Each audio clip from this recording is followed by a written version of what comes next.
আজ সর্বত্রই কড়া নিরাপত্তায় পালিত হচ্ছে রামনবমী উৎসব।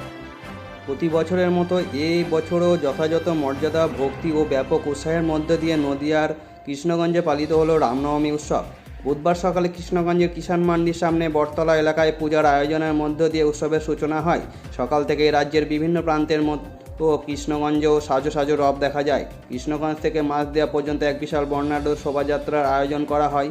এই মিছিলে সামিল হন এলাকার কয়েক হাজার ভক্ত ও সাধারণ বাসিন্দা। আবির খেলা, ধর্মীয় পতাকা এবং ডিজে বক্সের তালে তালে উৎসবের আমেজে মেতে ওঠে গোটা কৃষ্ণগঞ্জ ও মাঝদিয়া এলাকা। ভক্তদের স্বতঃস্ফূর্ত অংশগ্রহণ এবারের শোভাযাত্রায় এক আলাদা মাত্রা যোগ করেছে।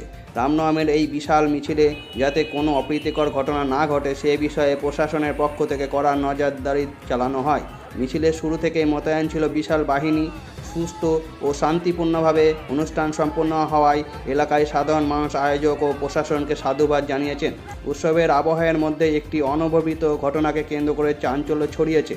স্থানীয় সূত্রে জানা গেছে, রামপুরহাট শহরের পাঁচমাথা মোড় ও কামারপট্টি মোড় এলাকায় শোভাযাত্রা চলাকালীন এক যুবককে প্রকাশ্যে আগ্নেয়াস্ত্র হাতে নিয়ে নাচতে দেখা যায়। ভিড়ের মধ্যে এমন বিপজ্জনক আচরণের দৃশ্য প্রকাশ্যে আসতেই এলাকায় আতঙ্ক ও উদ্বেগের সৃষ্টি হয়। বিষয়টি নিয়ে ইতিমধ্যে বিভিন্ন মহলে সমালোচনা শুরু হয়েছে। তবে কিছু বিচ্ছিন্ন বিতর্ক থাকলেও সামগ্রিকভাবে ভক্তি আর উৎসবের মেজাজকেই কৃষ্ণগঞ্জের সাধারণ মানুষ রামনবমীর দিনটি অতিবাহিত করেছে। নদিয়া থেকে অঞ্জন শুক্লের রিপোর্ট, গৌবঙ্গ টিভি.com। কেন দিনটা পালন করছেন আপনারা? আমাদের হিন্দুত্বের যে রামনবমী, হিন্দুদের কেমন লাগছে? ভালো লাগছে। করতে আগে ছিল না, এটা আমাদের এই বিজেপি আমাদের এই এলাকাটায় এখন রামনবমীর উৎসব পালিত হয়েছে। আমরা সেটাকে আমরা চেষ্টা করছি, খুবই ভালো লাগছে। বলছি আজকে কেমন এই দিনটা পালন করার উদ্দেশ্যটা কি? রামনবমী সারা দেশে, ভারতবর্ষে এটা আমাদের মানে আত্মাই বলতে পারো। রামনবমীতে সারা দেশে উৎসব চলছে, তারই অঙ্গ আমাদের এখানে পশ্চিমবাংলায় কৃষ্ণগঞ্জ বাজার থেকে এখানে একটা র্যালি শুরু হয়েছে।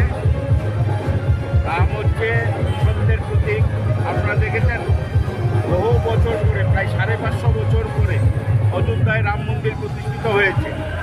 সুতরাং এই দেশ, আমাদের দেশ এগিয়ে যাচ্ছে। পাশাপাশি আমাদের দেশের মানুষের মধ্যে যে আধ্যাত্মিকতা, রাষ্ট্রবাদী চিন্তা চেতনা, তার জাতীয়তাবোধ এবং এইগুলোকে একত্রিত করেই আজকে আমাদের দেশ এগোচ্ছে।